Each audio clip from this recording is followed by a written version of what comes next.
Alors, bon après-midi à chacun. Merci Yves pour l'invitation. Un plaisir après, ça fait 24 ans qu'on se connaît maintenant. Ça ne nous rajeunit pas, mais le Seigneur est encore bon avec son Église. Et donc, on a encore l'occasion de pouvoir travailler ensemble. Et ça, c'est cool.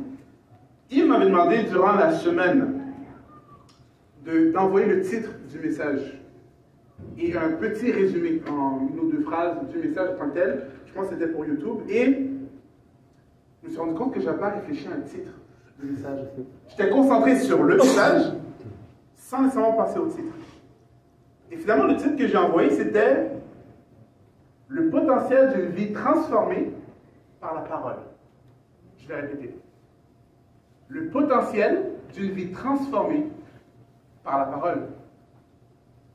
Mais il faut qu'on parle du mot potentiel. Il faut qu'on en parle. Parce qu'habituellement, quand on utilise le mot potentiel, on ne le dit jamais pour insulter quelqu'un. On dit, toi, tu as du potentiel. Je ne suis pas en train de t'insulter. Je suis en train de te dire qu'il y a une possibilité, des probabilités. Si tu mets les efforts, l'énergie, le temps, les ressources, d'accomplir quelque chose, de soit faire de grandes choses ou d'être quelqu'un de plus grand que ce que tu es en ce moment. Est-ce qu'on est tous d'accord, même si c'était une longue définition de potentiel? Donc le potentiel, c'est quelque chose qui est positif. Mais en vrai, c'est pas positif. Parce que si je te regarde, ma soeur, et que je te dis, tu sais quoi, ma soeur, tu as du potentiel. Ce que je suis en train de dire, ce que j'ai dans mon imagination que tu pourrais être, tu ne l'es pas en ce moment. Est-ce que vous me suivez? Oui. Ce que je pense que tu pourrais accomplir n'est pas accompli en ce moment. Ce que tu voudrais être, ce que j'imagine de positif, de grand, de bien à la gloire de Dieu, tu ne l'es pas en ce moment. Et donc, bien qu'on utilise le mot potentiel de façon positive en général, la réalité, c'est que ce n'est pas très positif. Et je suis en train de te déclarer que tu n'es pas encore arrivé là où tu dois être. Et que tu n'es pas encore qui tu dois être. Mais c'était trop tard. J'avais déjà envoyé le titre du message à ce moment-là. Mais je vais y rester quand même. Parce que quand on va regarder la fin du texte qu'on va regarder cet après-midi, on va voir que le potentiel peut devenir la réalité. Et c'est ce que je nous souhaite à partir de maintenant. Alors, le texte que je vais vous exposer aujourd'hui, c'est de ce que je comprends personnellement la parabole la plus importante de Jésus. Vous pourrez me dire, mais David, comment tu sais que c'est la parabole la plus importante? Pourquoi c'est la parabole la plus importante? Je me base sur la parole. Marc 4, verset 13 dit ceci, et c'est Jésus qui parle de la parabole dont on va parler aujourd'hui. Puis il leur dit, c'est Jésus qui parle, vous ne comprenez pas cette parabole? Comment alors comprendrez-vous les autres? Et c'est basé sur ce texte que je crois que la parabole dont on va parler aujourd'hui est la parabole la plus importante de Jésus. Tu commences avec celle-là et tu rajoutes toutes les autres par la suite. De quelle parabole on va parler aujourd'hui? Je vous invite à tourner, sélectionner. Bon, moi je suis un peu old school, j'ai encore une Bible physique, mais certains utilisent encore le cellulaire, la tablette, peu importe. Je vous invite à aller dans Matthieu 13. Matthieu 13, 18 à 23. Et on va parler aujourd'hui de la parabole du semeur. Matthieu 13, 18 à 23, je lis pour vous. En fait, je ne vais pas vous lire la parabole, mais je vais vous lire l'explication de la parabole de Jésus. Okay? Mais pour faire très rapide, la parabole du semeur est une image qui est simple. Un semeur sème des grains et les grains tombent dans plusieurs sortes de terrains. En fait, 4 terrains particuliers. Et c'est une image de la manière que nous recevons la parole de Dieu dans nos vies. Vous êtes toujours là avec moi? Super. Donc, je passe directement à l'explication de la parabole. Matthieu 13, verset 18 à 23. Vous donc, écoutez ce que signifie la parabole du semeur. Chaque fois que quelqu'un entend le message qui concerne le royaume et ne le comprend pas, le diable vient arracher ce qui a été semé dans son cœur. Tel est celui qui a reçu la semence au bord du chemin. Premier terrain. Puis il y a celui qui reçoit la semence sur le sol rocailleux. Quand il entend la parole, il l'accepte aussitôt avec joie, mais il ne la laisse pas prendre racine en lui, car il est inconstant. Que surviennent des difficultés ou la persécution à cause de la parole, le voilà qui abandonne tout. Un autre encore a reçu la semence parmi les ronces ou des épines. C'est celui qui écoute la parole, mais en qui elle ne porte pas de fruits, parce qu'elle est étouffée par les soucis de ce monde et par l'attrait trompeur des richesses. Un autre, enfin, a reçu la semence sur la bonne terre. C'est celui qui écoute la parole et la comprend. Alors il porte du fruit.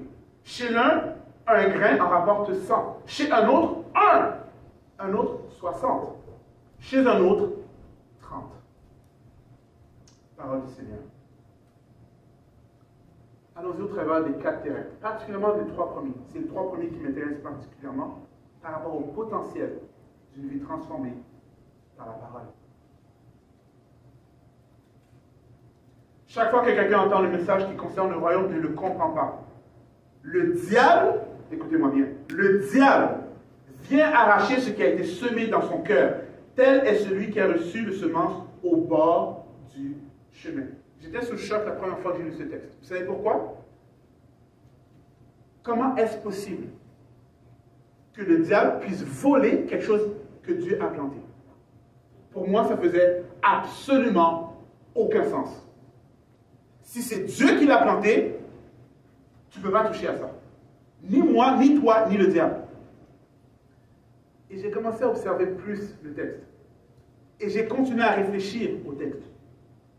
Et je me suis rappelé l'image qui est dans le texte. La semence tombe sur le bord du chemin. Qu'est-ce que ça veut dire sur le bord du chemin? Il n'y a absolument rien qui la protège.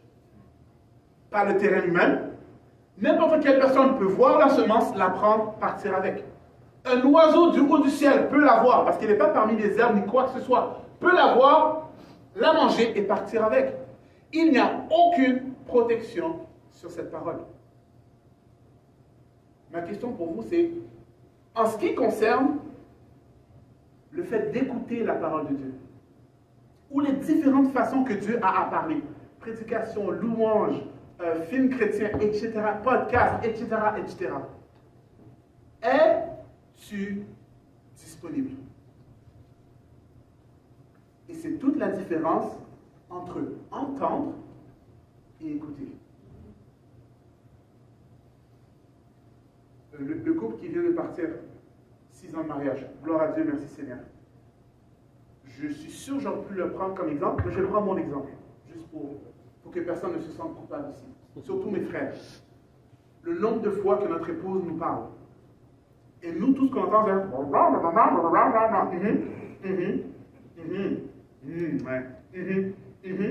Qu'est-ce que j'ai dit, chérie? Ben, ce que tu disais là. Non, mais qu'est-ce que je disais? Ben, c'est ça, là, sur l'affaire, là. Puis, entendre, écouter. Mais mon exemple n'est pas un bon exemple parce que je pense que je suis le seul homme qui a cette faculté de ne pas toujours écouter sa femme. Donc, je vais prendre un exemple beaucoup plus général qui va peut-être vous toucher, vous. Pour tous ceux qui sont déjà allés à l'école, peu importe le niveau, primaire, secondaire, cégep, université, postdoc, peu importe.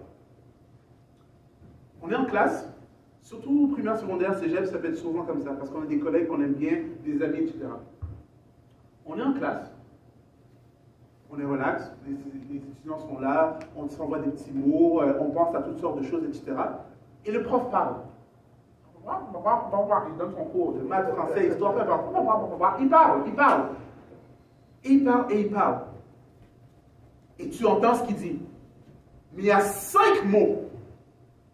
N'importe quel prof qui prononce ces 5 mots-là, on va passer de entendre à écouter. Vous voulez savoir c'est quoi les 5 mots? Ceci sera à l'examen. N'importe quel étudiant qui entend ceci sera à l'examen. Ces 5 mots-là, tu passes tout de suite de entendre à écouter. Parce que tu sais que c'est à l'examen. Fait que peu importe ce que tu es en train de faire à ce moment-là, avec qui tu es en train de chatter, écrire un mot au jour, tic-tac, peu importe ce que tu es en train de faire, tu viens de te réveiller. Et tu es prêt à écrire. Ou prêt à taper. Je suis au school, j'écrivais encore à l'époque. Ceux qui avaient un laptop, etc. Ou ceux qui écrivaient. Tu passes de entendre à écouter. Et c'est toute la différence. Maintenant, quel examen qui est plus important? Un examen de français secondaire 3 ou ta vie en tant qu'examen? Ta vie en tant que test. Et alors qu'on se présente en ce moment, je ne peux pas regarder dans les cœurs, mais je peux vous dire en ce moment qu'il y a quelqu'un dans cette salle qui est en train de réfléchir. Est-ce que j'ai fermé la porte avant de partir? Est-ce que j'ai fermé la porte? Est-ce que j'ai allumé le four et j'ai oublié de l'éteindre? Aïe, demain, je suis contrat-là auquel il faut que je pense. Il y a un courriel que je dois répondre en ce moment. Oh non, j'ai oublié de répondre au courriel. Ah, je devais acheter un truc, puis je ne l'ai pas acheté. Qu'est-ce que je vais faire demain soir? Qu'est-ce qu'on va manger à midi? En ce moment, il y a quelqu'un qui pense à ça. Et tu entends ma voix, mais tu n'es pas en train de m'écouter. Je vous repose la question.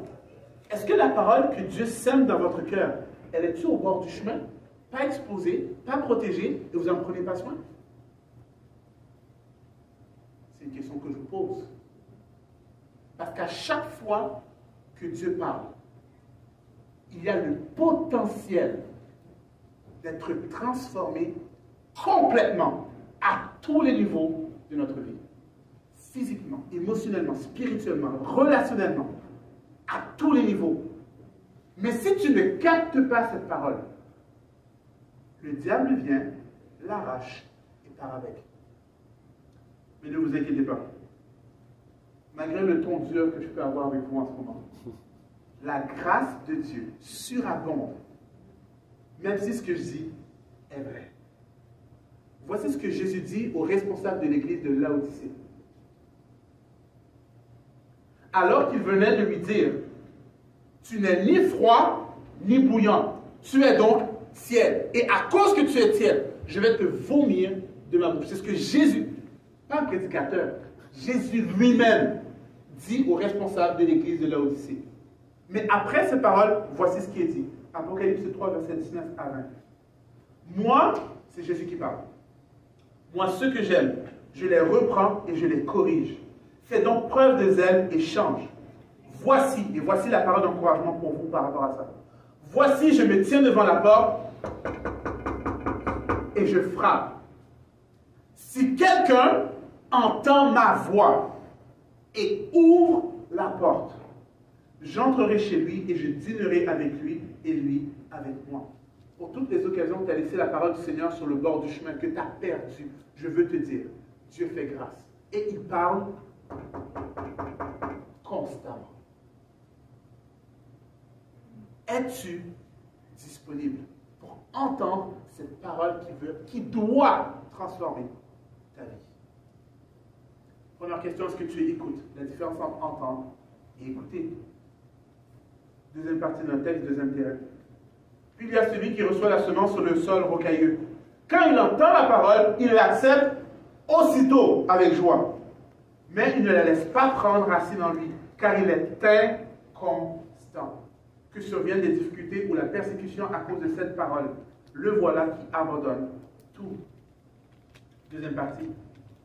En ce qui concerne la réflexion, la méditation, ou l'effort nécessaire pour comprendre la parole de Dieu, la question que je vous pose, es-tu constant et stable? En ce qui concerne la réflexion, la méditation, tu sais qu'on s'arrête puis on réfléchit à un truc? Es-tu constant et stable? Ça, c'est la différence entre voir et observer.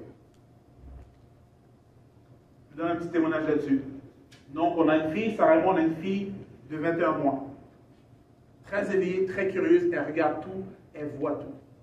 Elle aime beaucoup les livres, elle voit les animaux, elle trouve fascinant une fourmi, un oiseau, une coccinelle, tout la fascine. On se dit, joyeuse bonne idée. Pardon pour le micro. Joyeuse bonne idée. Allô aux autres Granby. On va lui montrer les vrais animaux. Girafe, lion, hippopotame, rhinocéros, panda japonais. Des animaux qui courent pas les rues à Laval, qui courent pas les rues à Verdun ni à Montréal. On va lui emmener, si vous voyez des girafes à Montréal, vous me le direz parce que je veux la voir. Mais dans tous les cas, des animaux exotiques, on va l'emmener, elle va les voir, elle va être omnubilée par ces animaux qu'on ne peut pas voir, à part dans les livres. Au choc. On se prépare, on achète les billets en ligne, parce que le Covid, c'est limité les gens qui peuvent y aller. On prépare les collations, on prépare toute notre attirail, les couches, etc. On prépare notre fille, on lui parle à l'avance de tous les animaux qu'elle va voir au zoo. On part, on arrive à Granby, on regarde les animaux. Ce que je n'avais pas calculé dans mon truc, c'est que ma fille, elle est fascinée par toutes. Fait que oui, tu as un lion devant toi, que tu ne peux pas croiser à Verdun, à Montréal ou à Laval. Mais elle voit une fourmi qui passe sur le bord du plateau, là, puis elle regarde la fourmi. Puis après ça, elle part, elle regarde l'oiseau. Puis après ça, elle voit un petit train, pour ceux qui sont déjà au zoo de Granby, il y a un petit train qui fait le tour du zoo. Elle regarde le train, puis elle capote. Papa, train. Et moi, je suis frustré. Je suis venu t'emmener pour voir des rhinocéros. Peux-tu regarder les rhinocéros, s'il te plaît? Mais c'est un enfant de 21 mois. C'est compréhensible. Tout la fascine. Beaucoup de chrétiens sont comme ma fille au niveau spirituel. Instable, inconstant. Oui, la parole de Dieu te touche, mais tout te touche. Tout te touche. Les nouvelles te touchent, les réseaux sociaux, ça te touche. L'affaire qui est là, ça te touche. Le journal du métro, ça touche. La Gazette, ça touche. Le Parti québécois te touche. Le Parti libéral te touche. Le NPD te touche. Tout le monde te touche. Fait que tu es inconstant. Même si la parole voudrait avoir un effet sur toi, tu te retournes, puis tu es comme quoi, puis tu regardes l'oiseau. Tu es inconstant dans ce que tu fais. Tu n'es pas stable. Tout le monde, n'importe qui, n'importe quoi peut attirer ton attention. Mais malgré le ton dur que je peux avoir avec vous en ce moment, la grâce de Dieu surabonde. Dieu partage avec tous ceux qui veulent la sagesse pour comprendre la parole de Dieu. Jacques 1, 5. Ça, c'est la grâce de Dieu. Si l'un de vous manque de sagesse, qu'il la demande à Dieu, qu'il la lui donnera, car il donne à tous généreusement et sans faire de reproche. Pour toutes les fois que tu as vu la parole, tu étais disponible, puis tu l'as écouté. Pour toutes les fois que tu l'as écouté, mais tu n'as pas fait l'effort de le comprendre dans tes propres mots, pour que toi, tu puisses la catcher. Que toi, tu puisses le formuler dans tes mots et que ça puisse avoir un effet sur ta vie. Pour toutes les fois que tu ne l'as pas fait, voici ce que la parole de Dieu nous dit. Si tu manques de sagesse, demande à Dieu, car il donne généreusement et sans faire de reproche. Maintenant, je reviens sur mon premier point parce que j'ai oublié de donner un aspect pratique.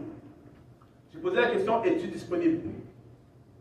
L'aspect pratique de ça, c'est de dire, est-ce que tu te rends disponible à tous les jours pour écouter la parole de Dieu? Oui, le dimanche matin, ça peut être après-midi, ça peut être un moment privilégié où tu te réveilles particulièrement pour rentrer. Oui, mais dans ton temps personnel, qu'est-ce que tu fais? Et même à ça, je l'ai déjà dit. Tu peux être ici présent, la grâce du présentiel, et être chez vous en train de réfléchir à ce que tu vas manger tout à l'heure. Es-tu disponible? Est-ce que tu te rends disponible à la parole de Dieu? Maintenant, par rapport à la compréhension, est-ce que tu demandes à Dieu de comprendre ce que tu viens d'entendre? Ce que tu as pris la peine d'écouter?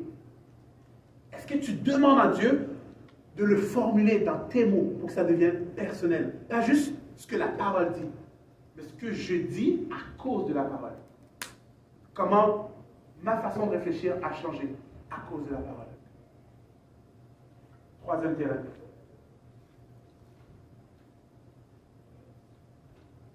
Un autre encore a reçu la parole parmi les ronces ou les épines. C'est celui qui écoute la parole, mais en qui elle ne porte pas de fruits, parce qu'elle est étouffée par les soucis de ce monde et par l'attrait trompeur des richesses. En ce qui concerne ta croissance en Christ et ta transformation, là les mots sont importants. En ce qui concerne ta croissance en Christ et ta transformation en disciple de Jésus, as-tu le focus?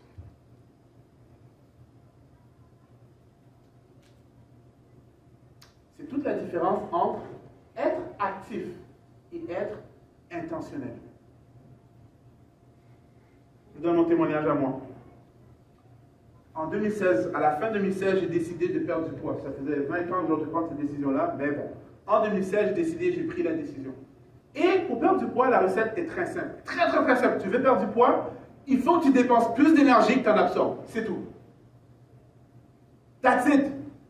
Il faut que tu dépenses plus d'énergie que tu en absorbes. C'est tout. Et donc, j'ai commencé à bouger. Il faut que je dépense de l'énergie, right? Il faut que je dépense de l'énergie. Fait que je commence à bouger. Je cours, je marche. Je cours, je marche tous les jours. Des kilomètres et des kilomètres tous les jours. Des kilomètres et des kilomètres tous les jours.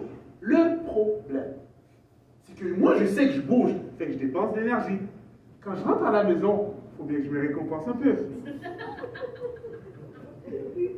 Fait que je mange. Je mange. Parce que j'ai faim. Je vais courir 2 kilomètres. J'ai faim. Il faut que je mange. Je rentre à la maison et je mange. Et je ne me rends pas compte que pour les 100 calories que j'ai courues, j'en ai mangé 2000. Puis ça va vite, les calories. Écoutez-moi bien, c'est ça que j'essaie d'illustrer. Être actif, c'est bon. Être intentionnel, c'est mieux. Parce que je ne suis pas allé au fond de ma pensée. J'avais compris la recette. Dépense plus que tu absorbes. C'est simple. Je dépensais, mais j'en absorbais beaucoup plus. Et donc, quand tu fais l'exercice, puis tu grossis, tu es comme, il y a quelque chose qui ne marche pas. Au niveau spirituel, la recette est aussi simple. Ce que tu entends, ce que tu écoutes, et ce que tu comprends, applique-le tous les jours avec les gens autour de toi. Au fur et à mesure que tu appliques ce que tu comprends autour de toi, ta vie est transformée. Et tu portes du fruit. Je vous donne ma définition de porter du fruit, parce que là, vous portez du fruit, vous pensez à une banane, une pomme, etc. Je vous donne ma définition de fruit en tant qu'image de la parole de Dieu. Des résultats visibles d'une transformation. Je répète, les fruits, porter du fruit.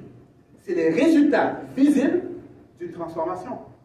Si je continue à marcher, courir et que je prends du poids, il faut que je check tout. Il y a quelque chose qui ne marche pas.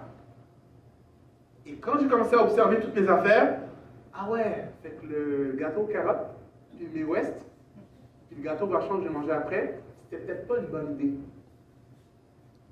Fait que oui, j'ai dépensé, mais je n'ai pas checké combien j'ai absorbé. Toi, au niveau spirituel, as-tu le bon focus? Parce que tu t'es rendu disponible pour entendre la parole. Tu as fait l'effort d'essayer de la comprendre. Mais si tu ne l'appliques pas, la formule, elle est simple. Applique ce que tu comprends, pas ce que tu ne comprends pas. Pas les affaires que tu as un doute dessus. Ça, c'est pas grave. Le Seigneur va t'éclairer au fur et à mesure. Je répète, si l'un de vous manque la sagesse, qu'il le demande à Dieu, qui donne généreusement et sans reproche. Mais ce que tu comprends, fais-le. Fais-le pas la semaine prochaine, fais-le là. Parce que pour tous ceux qui décident de faire un régime le 1er janvier, le problème c'est qu'il y a Noël juste avant, puis il y a des fêtes juste après. Fait que ça dure 10 jours, puis c'est fini. Mais quand tu prends la décision de le faire maintenant, aujourd'hui, dans ma vie et dans la vie de ceux qui m'entourent, là, tu commences à porter du fruit. Parce que tu n'attends pas. Tu le fais maintenant. Et ce qui est particulier avec les ronces, c'est que les épines ou les ronces, peu importe le terme qu'on veut utiliser, ça étouffe la graine. Ça la tue. C'est pour ça que je te demande si tu as le bon focus. Parce que si tes yeux sont fixés sur Jésus, il n'y a rien qui peut étouffer ce que tu as décidé de faire en Jésus. Mais quand tu es juste actif, tu te satisfais d'être actif. Et tu ne réfléchis pas, c'est quoi les effets que ça a sur ma vie? Oh, c'est pas grave, je bouge, c'est ça qui est important. Et beaucoup d'entre nous sont actifs, mais pas intentionnels. Ce que je suis en train de faire en ce moment, c'est pourquoi? C'est pour qui? C'est à la gloire de qui? Est-ce que tu t'es posé la question? Ben non, je suis juste venu à l'église, c'est correct. Ma conscience est libre, je me sens libre, je peux retourner à la maison puis vérifier vraiment si le four est ouvert ou si la porte est fermée. As-tu le bon focus? Mais malgré le ton dur que je peux avoir avec vous, la grâce de Dieu surabonde. Voici ce que Paul va dire aux Philippiens. Philippiens 1,6. Et j'en suis fermement persuadé. Celui qui a commencé en vous son œuvre bonne la poursuivra jusqu'à son achèvement au jour de Jésus-Christ. Si Dieu a commencé quelque chose dans ta vie, il va le finir. Ça vient nous rassurer. Mais ça n'enlève pas le fait qu'on doit être intentionnel pareil. Et en ça, je rajoute le texte suivant. Ce que Paul dit aux Romains, chapitre 12, 1 et 2. Je vous recommande donc, frères et sœurs, à cause de cette immense bonté de Dieu, à lui offrir votre corps comme un sacrifice vivant. Un sacrifice, c'est intentionnel. Saint et qui plaise à Dieu. Ce sera là de votre part un culte raisonnable. Ne prenez pas comme modèle le monde actuel, mais soyez transformés par le renouvellement de votre intelligence pour pouvoir discerner la volonté de Dieu. Et les trois expressions qui suivent sont importantes. Ce qui est bon, ce qui lui plaît, ce qui est parfait. À partir de maintenant, si ce n'est pas déjà le cas, tout ce que tu fais, tout ce que tu dis, tout ce que tu entreprends, devra avoir ces trois caractéristiques-là en tête. Tu veux être intentionnel? Dirige ta vie de façon intentionnelle. Tu ne peux pas vivre selon le vent puis te dire « Ah, ben lui, il a dit ça, fait que je suis ça, puis lui, il a dit ça. » Entre être actif et être intentionnel, c'est l'intention qui fait la différence. Ce que tu fais, ce que tu dis et ce que tu t'apprêtes à faire, est-ce que c'est bon? Est-ce que ça plaît à Dieu? Et est-ce que c'est parfait? Parfait, ne le prenez pas comme sans défaut. Parfait, prenez-le comme complet. Est-ce que c'est entier ce que je m'apprête à faire? Ou je m'apprête à commencer pour ne pas finir? Oh, réfléchis à ton affaire. Parfait. Et ça, c'est la grâce de Dieu. Je dois compenser mon ton avec la grâce de Dieu. Parce que sinon, personne ne pourrait vivre. Et la dernière partie de notre texte, qui est la conclusion, et c'est pour ça que c'est le potentiel. Verset 23. Un autre, enfin, a reçu la semence sur la bonne terre. C'est celui qui écoute la parole et la comprend. Alors, il porte du fruit. Chez l'un, un grain en rapporte 100. Et voilà le potentiel qui revient. Chez un grain en rapporte 100. Chez un autre, 60. Et chez un autre, 30. Ma question pour toi, parce que je regarde mon frère Yves, que je connais depuis 27 ans, et je vais lui dire l'affirmation suivante. Yves, tu as du potentiel. Maintenant, est-ce que l'effet de la parole de Dieu, quand il écoute, quand il la comprend et quand il l'applique, est-ce que ça va donner un grain pour 30, un grain pour 60 ou un grain pour 100? Et c'est là que le potentiel revient. Mais ce n'est pas le potentiel qui nous intéresse, c'est la réalité. Qu'est-ce que la parole de Dieu va faire dans ta vie, va créer par ta vie, va transformer par ta vie? le potentiel d'une vie transformée par la parole. Ce qui est bon, ce qui lui plaît et ce qui est parfait. Que le Seigneur bénisse.